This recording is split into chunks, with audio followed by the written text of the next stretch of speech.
नमस्कार, तपाईं हेर्दै हुनुहुन्छ एनिबी न्यूज। म हेमन्त अधिकारी। यतिखेर कोरोनाको महामारीले दुनिया त्रास्ती छ र भारत र नेपाल लकडाउनको स्थितिमा छन् र भारतमा खास तौरमा मजदुर वर्गलाई, चाहे भारतीय मजदुर हुन् चाहे नेपाली मजदुर हुन्, दुवैलाई अहिले काफी समस्या परेको छ। यो महामारीले कसैको पनि बसको छैन कि यसलाई कसरी निदान पाउने, त्यही पनि केही कोसिस चलिरहेको छ र तपाईलाई सन्देश दिनको निम्ति हामीले बोलाएका छौं नारायण दास नागा बाबाजी, अखिल भारतीय निर्माणी अनि अखडा वृन्दावनबाट हुनुहुन्छ उहाँ, अनि घनश्याम साबरजी हुनुहुन्छ उहाँ अखिल भारत नेपाली एकता मञ्चका सचिवालय सदस्य हुनुहुन्छ, उहाँ महाराष्ट्रबाट हुनुहुन्छ र दुवैजनालाई हाम्रो एनिबी न्यूजमा स्वागत छ। नमस्कार। नमस्कार हजुर, राधेश्याम। हजुर, अहिले पहिला क्वेसन हामीले नारायण बाबाजीसित अहिले हामीले क्वेसन गऱ्यौं।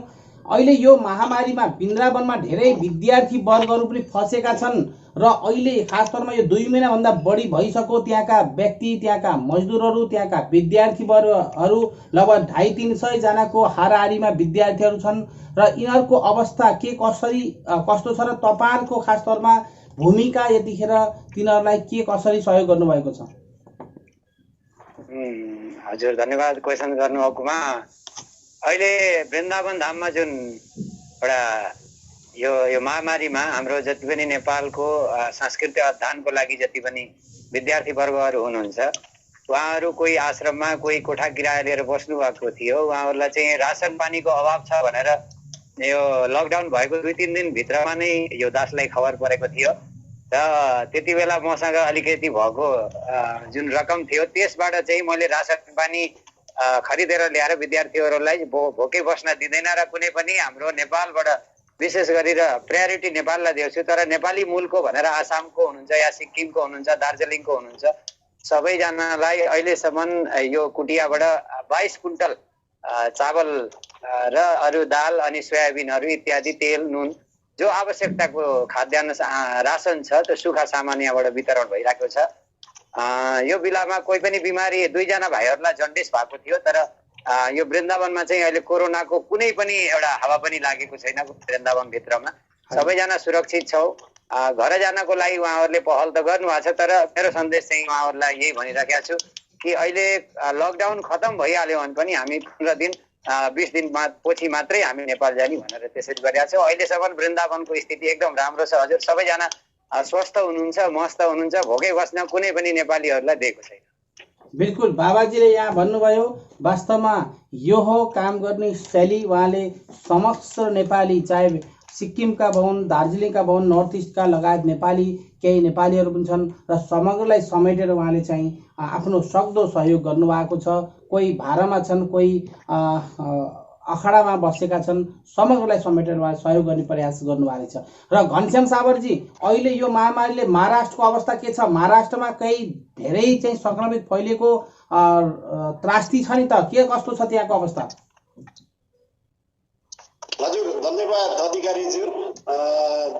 तपाईको च्यानल मार्फत सम्पूर्ण स्वदेश तथा विदेशमा बस्नुभएका सम्पूर्ण नेपाली दाजुभाइ, आमा बुवा, दिदीबहिनीहरूलाई म के अनुरोध गर्न चाहन्छु भने, पहिलो कुरा त यो हाम्रो जीवनमै यो यस्तो जुन विपत्ति जुन मानव समाजमा आइराखेको छ, कोभिड-19 कोरोना भाइरस, यसमा विश्व जगत नै त्राही भइरहेको अवस्थामा हामी नेपाली पनि योबाट अछुत रहन सक्दैनौँ र जसरी भारतका सिमानाकाहरूबाट 1816 1950 हुँदै विभिन्न सन्धि सम्झौता हुँदै जुन नेपालीहरू सहज रूपमा जुन भारतमा आएर सानोतिनो ज्याला मजदुरी गर्ने काम हिजोबाट नै अब भइराखेको छ, परापूर्व कालदेखि नै भइरहेको अवस्थामा जुन महाराष्ट्रको सन्दर्भमा, मुख्यतः महाराष्ट्र पुनामा बसेको हुँदा यहाँ थुप्रै नेपाली दाजुभाइहरू अल्पत्र परिराखेको अवस्था छ। किनभने जुन मार्च 24बाट जुन पहिलो लकडाउन भएको थियो, त्यो लकडाउनबाट 29 तारिकबाट हामीसँग विभिन्न ठाउँबाट हाम्रै सुदूरपश्चिम बैतडी, डडेलधुरा, अछाम लगायतमा दाजुभाइहरू यो पुना महाराष्ट्रमा बस्दै आउनुभएको र उहाँको दिनचर्यामा खानपिनको चाहिँ समस्या भइराखेको हुँदा हाम्रा सङ्घ सङ्गठनले उहाँहरूलाई जुन गर्यौँ हामीले। तर अहिले दिन प्रतिदिन जुन लकडाउन बढिरहेको छ, त्यो लकडाउन बढेको कारणले थप समस्या आइराखेको छ र हामीले जुन दिल्ली स्थित नेपाली एम्बेसीलाई पनि हामीले पटक पटक फोन गर्दा पनि उहाँहरूले कुनै रेस्पोन्स र कुनै प्रतिक्रिया नआएको हुँदा हामीले हजारौँ पटकको फोन पछि उहाँले चाहिँ रिप्लाई दिनुभयो र हामीले जुन नाम लिस्ट अप्ठ्यारोमा परेका जुन प्रवासी दाजुभाइहरूका नाम लिस्ट पनि उहाँलाई चाहिँ सबमिट गर्यौँ।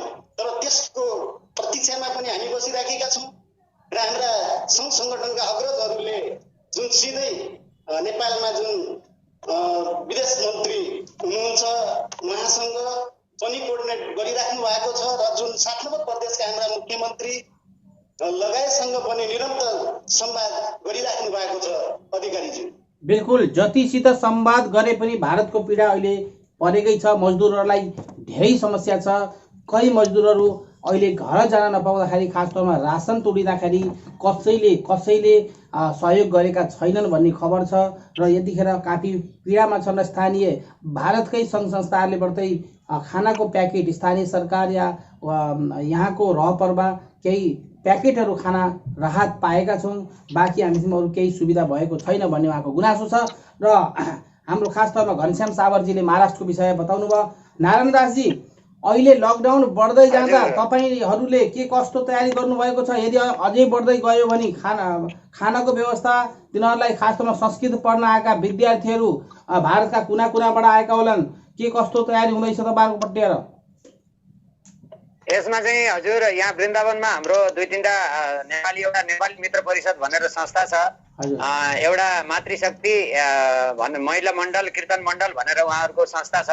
उहाँहरूबाट पनि यहाँ बिचमा सहयोग भएको थियो। पहिला रासनहरू उहाँहरूले ल्याएर दिनुभएको थियो र अगाडि यहाँ हाम्रो वृन्दावनमा 11टा आश्रम नेपाली व्यक्तिहरूको छ। नेपाली मूलका महन्तहरू हुनुहुन्छ त्यस आश्रममा। अहिलेसम्म त मैले रासन पानी उहाँहरूले स्वयं ल्याएर दिनुभएको छ, त्यसरी चलाएको छु। भोलि बिहान लकडाउन बढ्दै पनि गयो र विद्यार्थीहरूले त्यसलाई चाहिँ विवाद नबनाएर कदर बनाएर उहाँहरूले अगाडि त्यस्तो व्यवस्था छ, उहाँहरूलाई चाहिँ भोक बस्ने स्थिति आएको छ भने मैले भिक्षा मागेर भए पनि हजुरहरूको 6 महिनासम्मको छाक टार्छु भनेर मेरो चाहिँ एउटा मैले हिम्मत देखाएको छु। हनुमानजी महाराजको कृपा छ। अहिले लगभग यो चौथा क्रम बढिसकेको यो लकडाउनको स्टेप बाई हुँदाखेरि पनि तबसम्म पनि कुनै पनि विद्यार्थीहरू अहिले चाहिँ यहाँ वृन्दावनमा त्रासित हुनुहुन्न र उहाँ जो व्यक्ति दुखी हुनुहुन्छ त्यो व्यक्तिको पासमा म स्वयं गएर भए पनि उहाँहरूको बिमारी भएको व्यक्तिहरू या इत्यादि कोठा किराया पनि निःशुल्क जहाँसम्म हुन्छ त्यो पनि गरेको छु र कोही विद्यार्थीलाई कोठामा बस्ने भाडा नभएको विद्यार्थीहरूलाई जरुरत छ भनेर मैले सोसल मिडिया फेसबुक मार्फतबाट आश्रममा बसेर पढाइ गर्न चाहने विद्यार्थीहरू सम्पर्क गर्नु होला भनेर म निरन्तर आफ्नो सम्पर्क नम्बरहरू सोसल मिडियाबाट दिए पनि राखेको छु। अहिलेसम्म राम्रै छ। अगाडि पनि हामीले त यही प्रार्थना गर्ने हो, अहिले जहाँ छौँ हामी त्यहीँ नै सुरक्षित छौँ। नेपाल गएर नै हामी घरै पुगेर मात्रै सुरक्षित हुन्छौँ भने छैन। घर जानी हामीलाई बोर्डरमा कति दिनसम्म क्वारेन्टाइन बस्नुपर्छ, फेरि गाउँ पुग्ने बेलामा गर्नुपर्छ। त्यही भएर अहिले हामीहरू जुन स्थितिमा छौँ, वृन्दावनमा जो अध्ययन गराउने गुरुहरू पनि हुन्छ हाम्रो नेपाली मूलको र यहाँ स्थानीय बसोबास गरेर आफ्नो यहीँको नागरिकता लिएर बस्ने पनि धेरैजना यहाँ हुनुहुन्छ। उहाँहरूसित सहयोग मागौला, तर अहिलेसम्म कुनै पनि यहाँको भारतीय संस्थाहरूसँग माग्न गएको छैन। धेरै संस्थाहरूले भन्नु पनि भएको थियो कि नारायण बाबा कुछ चाहिए तो हमको बताना, तर उहाँहरूलाई मैले यही भनेको छु, हजुरहरूसित कुनै राम्रो प्रोजेक्ट लिएर हजुरहरूसँग हात फैलाउन आउला। रासन पानीको लागि त मसँग बाबाजी मान्छे हो, क्षमता छ भनेर त्यसरी चाहिँ अहिलेसम्म व्यवस्था भएको छ। धेरैजनाले यहाँ सहयोग पनि गर्नुभएको छ। विद्यार्थी वर्गहरूले पनि मलाई चाहिँ यो विद्यार्थीकै लागि भनेर जुन अलि राम्रो सम्पन्नशाली आश्रमका विद्यार्थीहरू हुनुहुन्छ उहाँहरूले पनि मलाई चाहिँ बाबा नआत्तिनु होला, हामी छौँ भनेर भन्नुभएको छ। समग्रको साथले चाहिँ अहिलेसम्म राम्ररी चलेको छ। हजुर अगाडिका दिन पनि 6 महिनासम्म पनि लकडाउन भयो भने वृन्दावनको कुनै पनि विद्यार्थीहरूलाई भोकै बस्नु पर्दैन, त्यो स्थिति छ। बिल्कुल, बाबाजीको काफी विद्यार्थीप्रतिको अहिले सामाजिक कार्य देखा परेको छ। र घनश्यामजी, अब लकडाउन बढ्दै जाँदा अखिल भारत नेपाली एकता मञ्चको कस्तो तयारी रहेको छ? महाराष्ट्रभित्र खास तौरमा त्यहाँ पनि विद्यार्थी वर्गहरू हुनुहुन्छ, सिए विद्यार्थीहरू हुनुहुन्छ, अरू पनि अध्ययनरत विद्यार्थीहरू हुनुहुन्छ, प्लस मजदुर वर्ग छन्। समग्रलाई के कस्तो सहयोग भएको छ तपाईँको संस्थाबाट?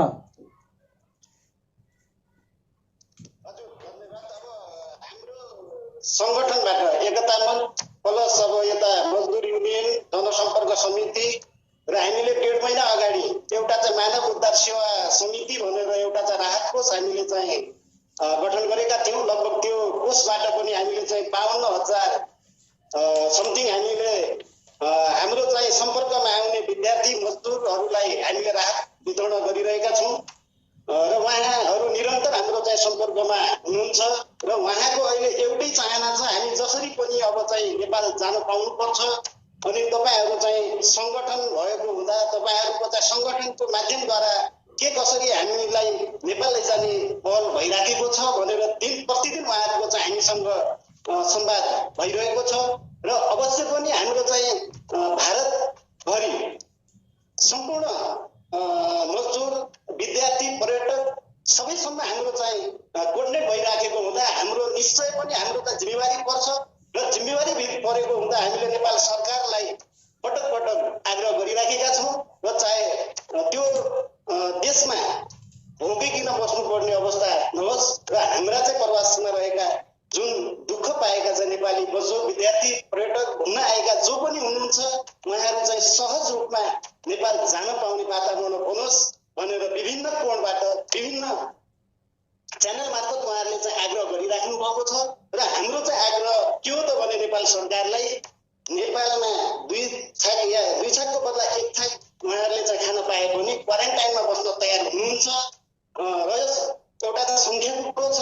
सङ्ख्याको कुरो अब 2-4 हजार 2-400 को मात्रै नभएर लाखौँको कुरा छ। त्यो लाखौँको सङ्ख्या पनि त्यो नेपाली हो।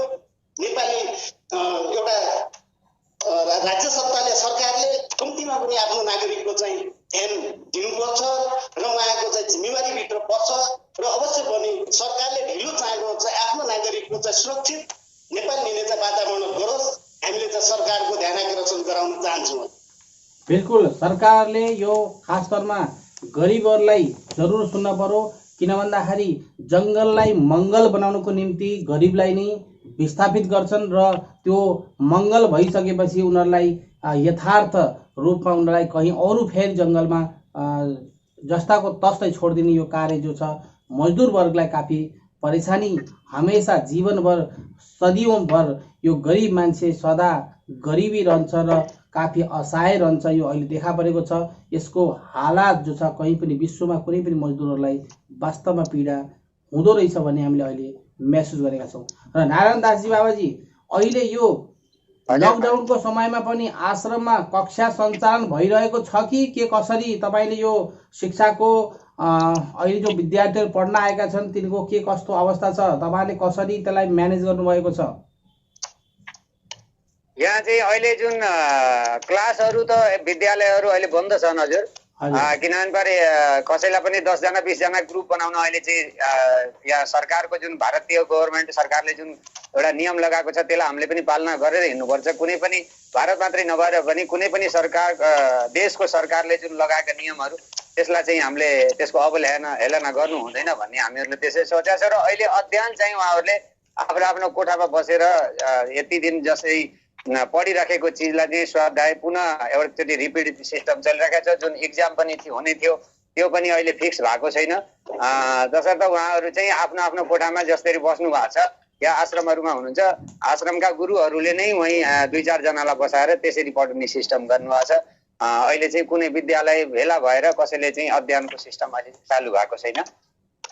बिल्कुल, अहिले के शादी ब्याह, के बर्थडे जन्मदिन, के कुनै पार्टी फङ्सन, के होटल, के फ्याक्ट्री, कुनै पनि मल या कुनै दोकान लगभग अहिले रोजगारीको विषयलाई लिएर मजदुर वर्गलाई कहीँ केही छैन र खोल्टीमा पैसा पनि छैन।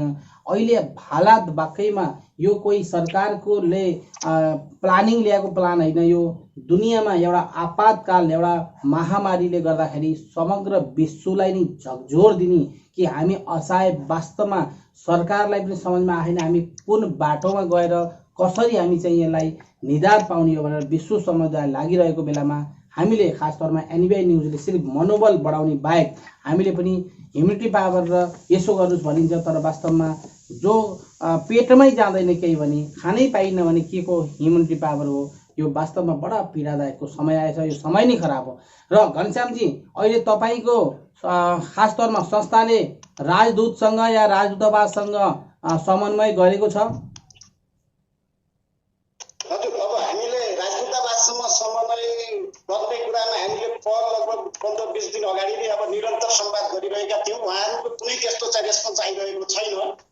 यहाँ पनि एउटा चाहिँ पुरानो के अरे मिलिट्रीको रिटायर हुनुहुन्थ्यो एकजना देशपाण्डे भनेर क्याप्टेन हुनुहुन्थ्यो। उहाँहरूले चाहिँ उहाँसँग समन्वय गरेर हामीलाई 2-4 ठाउँमा उहाँहरूले चाहिँ राहत सहयोग गर्नुभयो। उहाँहरूलाई पनि हामीले चाहिँ हृदयदेखि उहाँहरूलाई चाहिँ धन्यवाद दिन चाहन्छौँ। एउटा भारतीय एउटा चाहिँ भाइचारा भएर पनि एउटा चाहिँ यो मानव सङ्कट घडीमा उहाँले पनि मतलब एउटा चाहिँ मजदुरहरूको चाहिँ समस्या चाहिँ बुझिदिनु भयो र सहयोग गरिदिनु भयो। र हाम्रा थुप्रै जनसेवकहरू जुन सामाजिक स्तरमा काम गरिराख्नु भएको छ, उहाँहरूले पनि आफूबाट हुने चन्दा डोनेट अब चाहिँ गरिराख्नु भएको छ। र हामीले अहिलेसम्म जुन अब यो 4थो चरणको लकडाउनसम्म अब हामी पनि अब चाहिँ अब के हो त भने खुल्ला रूपमा भन्नुपर्दा अब कुनै आय स्रोत छैन होइन। अब 4थो चरणको चाहिँ लकडाउनसम्म हामीले चाहिँ देख्न सकिराखेका थियौँ। अहिले कुनैसम्म हाम्रो चाहिँ न राजदूतावाससम्म न कुनैसँग चाहिँ समन्वय नभइराखेको अवस्थामा सङ्गठनले मात्र हामी पनि एउटा चाहिँ श्रम गरेर खाने मान्छे र कुनै अन्य बाटोबाट कुनै चाहिँ डोनेटको अवस्था आउने नभएको हुँदा अहिले हाम्रा चाहिँ जुन आउने समस्याहरू छन् उहाँ हामीले चाहिँ पेन्डिङ राखिराखेको अवस्था छ। र अब हामीले यो जे पनि समस्या आइराखेको छ, जुन आपद आइराखेको छ, त्यो सिधै हामीले चाहिँ सरकारलाई र एमबिसीलाई नै हामीले चाहिँ कोर्डिनेट गर्ने र उहाँहरूको नै अब चाहिँ सहयोगको हामीले चाहिँ अपेक्षा गरिराखेका छौँ अधिकारी। बिल्कुल, मनमा पीडा र आँखामा आँसु बाहेक गरिब असहायको केही पनि छैन। उनीहरूको हृदय कोल्टी छ। उनीहरू अहिले रासन कहीँबाट पनि खास तौरमा मानव सेवाको निम्ति यही भारतीय सङ्घ संस्था या भारतभित्र भएका भारतीय नागरिकहरूले मात्रै दया गरेर केही सहयोग गरेका छन्। र यही भातृ सङ्गठन भएका प्रवासी नेपाली सङ्घ लगायत जनसम्पर्क समिति विभिन्न सङ्घ संस्थाले सहयोग गरेका छन्। र महाराष्ट्रमै मास्टर थापाजी र टेक रावल भन्ने हुनुहुन्छ, के कसरी सहयोग भएको छ? अनि उतातिर पनि मास्टर थापाजीले पनि गरिराख्नु भएको छ। उहाँको च्यानलमा जोडिनु भएको यता एकजना हाम्रो मित्र हुनुहुन्छ सुरत सोनीजी मजदुर युनियनको, उहाँले पनि थुप्रै ठाउँमा चाहिँ सहकार्य गरिराख्नु भएको छ। उहाँहरूले चाहिँ गरिराख्नु भएको छ। टेकबहादुर रावलले पनि डम्बर रावलजी पनि हुनुहुन्छ महाराष्ट्रमा महासचिव डम्बर रावलजी। डम्बर रावलजीसम्म पनि हाम्रो चाहिँ निरन्तर संवाद भइराखेको छ। अब उहाँ पनि लकडाउन भित्र हुनुहुन्छ। जुन बाहिरीय रूपमा जुन गर्नुपर्ने जुन भूमिका हो होइन सङ्गठनले चाहिँ निरन्तर गरिरहेको छ। उहाँ चाहिँ प्रवासी नेपाली सङ्घको चाहिँ महासचिव हुनुहुन्छ र हामीसँग हिजो नै र बिहान पनि मेरो चाहिँ कोर्डिनेट भइराखेको थियो। र के छ कस्तो छ अवस्था, अब कसरी चाहिँ उद्धार गर्ने होला भन्ने कुरा मैले चाहिँ बिहानै उहाँसँग चाहिँ संवाद गर्दा हिजो नै अब सरकारको उच्च स्तरीय चाहिँ बैठक बसिराखेको छ र छिट्टै 2-4 दिनभित्र केही खबर आउँछ भन्ने कुरा उहाँबाट पनि हामीले चाहिँ आश्वासन पाएका छौँ अधिकारी। बिल्कुल, यतिखेर हामी महाराष्ट्रबाट घनश्याम सावरजी अखिल भारत नेपाली एकता मञ्चका सचिवालय सदस्य हुनुहुन्थ्यो। उहाँसँग हामीले तपाईँलाई सन्देश दिनको निम्ति बोलाएका थियौँ। र नारायण दासजी, अहिले समग्रलाई समेटेर प्रवासी नेपाली सङ्घ लगायत यहाँका विभिन्न सङ्घ संस्थाहरूलाई पनि तपाईँले गरे जस्तै केही सन्देश उहाँहरूलाई दिनुहोस् र हाम्रो दर्शकहरूलाई पनि सन्देश दिनुहोस्। हजुर, मैले यही भन्न चाहन्छु जति पनि अहिले हजुर हाम्रो यो हेमन्त अधिकारीजीद्वारा जुन एउटा मिडियामा हामी बोल्न पाएको छ, यस सर्वप्रथम त हजुरलाई मैले धन्यवाद पहिल्यै दिनुपर्ने थियो, तर पहिले दिएन, ठिकै भयो। अन्तिममा हजुरलाई धन्यवाद दिँदै मैले के भन्न चाहन्छु भनेपछि जति पनि सङ्घ संस्थाहरू हुनुहुन्छ या भारतमा जतिजनाले पनि दान गर्दै हुनुहुन्छ, कृपया कसैलाई सहयोग गर्दै हुनुहुन्छ अनि कुनै गरिबको चाहिँ चित्त नदुखाउनु होला। उहाँहरूको फोटो खिचेर अनि हामीले पेपरमा मिडियामा सोसियल मिडियामा दिएर एउटा चाहिँ हामीहरूले कसैको अपमान नगरौँ।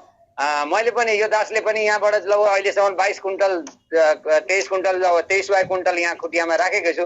मैले रासन वितरण गर्दाखेरि कतिपय भाइहरूले भन्नुभयो बाबा हजुरले दिएको फोटो चाहिँ खिचौँ र वृन्दावनको पनि कतिपय मेरो मिडिया साथीहरूसित सबैसित परिचय हुँदाले उहाँहरूले पनि भन्नुभयो बाबा केहीजनालाई बोलाउनु अनि हामी आएर मिडियामा दिन्छौँ भन्दाखेरि मैले फोटो खिचेर कसैलाई पनि दिन्न। किनभने अहिले हामीले एहसान होइन इन्सान भएको यो मानव भएको एहसास मात्रै दिलाउने हो। दाता एक राम भिखारी सारी दुनियाँ भनेर भनेको छ। दिनेवाला हामी कुन छ र लिनेवाला कोही छ लिनेवाला कोही छ बीचमा हामी खामाखाम भने जस्तै हुन्छ। त्यही भएर हामीहरूले कसैलाई पनि दिन्छौँ रासन वितरण गर्छौँ। कृपया फोटो खिचेर उहाँहरूको अपमान नगरिदिनु होला। उहाँहरू भविष्यको कर्णधार हुनुहुन्छ विद्यार्थीहरू हुनुहुन्छ या मजदुरहरू हुनुहुन्छ। उहाँ मजदुरबाटै कुनै दिन एउटा स्टेज उहाँहरूले पक्रिन सक्नुहुन्छ। तर कसैलाई पनि कुनै पनि सङ्घ संस्थाले हजुरले दिनुहुन्छ राम्रो सबैलाई दान गर्नुपर्छ दान गर्नुहोस् तर निस्वार्थ हुनु पर्यो। हामीहरूमा निस्वार्थ हामीले सेवा गर्ने भावना हामीमा हुनुपर्छ।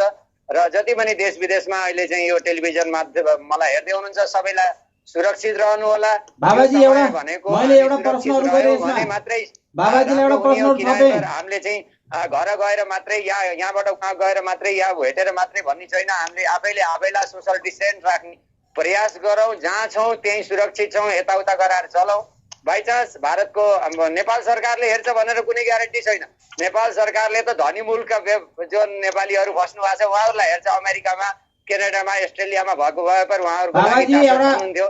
तर भारतमा आएको मजदुरहरू या विद्यार्थी वर्ग इत्यादिको लागि भारतको चासो नेपाल सरकारको चासो रहने छैन। तसर्थ हामी आफै सजग रहने हो। हामीले आफैलाई कसरी हुन्छ बचाएर राख्ने हो। बिल्कुल बिल्कुल बिल्कुल सही भाइरस चल्दैछ। सुन्नु भएको छ तपाईँ आवाज सुन्नु भएको छ सबै स्वस्थ रहनु होला। आवाज सुन्नु भएको छ बाबाजी तपाईले आवाज सुन्नु भएको छ हजुर सुनिया छ हजुर। मैले बोल्दाखेरि तपाईलाई मैले यो भन्न खोजे मैले सम्झेर बिचमा टोक्न पर्यो मैले यसलाई क्षमा चाहन्छु। मैले यो भन्न खोजे कि यदि कुनै सङ्घ संस्थाले जिम्मेवारी पाएछ भने उसले आफ्नो संस्थामा मैले यति रासन फल्ना ठाउँमा वितरण गरेँ भन्ने एउटा डाटा हुनु पर्दैछ। मैले पनि तपाईँले भनेको कुरा निकालेको थिएँ यो फोटो खिच्ने र भन्ने ठाउँमा।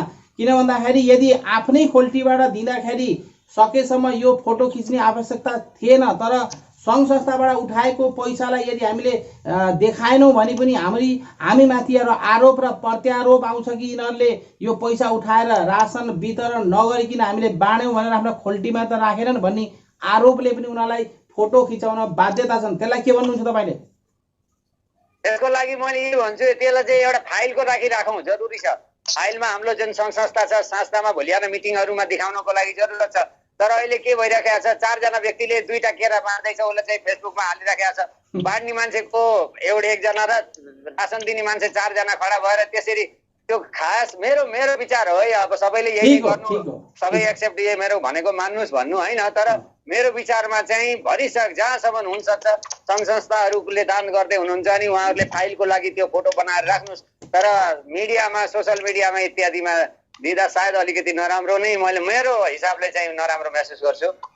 मेरो होइन ठिक हो।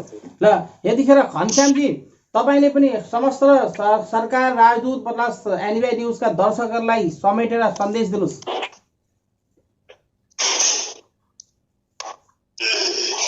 यो च्यानलमा जोडिनुभएका सम्पूर्ण दर्शकहरू समाजसेवीहरू मित्रहरू सङ्गठनका साथीहरू हामी जहाँ छौँ यो महाविपत्तिको घडीमा सबैले आफ्नो ठाउँबाट सके मान्नु नभए जान्नु कुनै न कुनै रूपमा सबैको चाहिँ सहयोग नै रह्यो। सहयोग निरन्तर जारी रहोस् र यी सहयोगका हातहरूले एउटा चाहिँ मानवीय भावनाले निरन्तर सहयोग गर्ने प्रेरणा दियोस् र प्रेरणा पाइरहोस् भन्ने यो च्यानल मार्फत जानकारी गराउन चाहन्छु। र जुन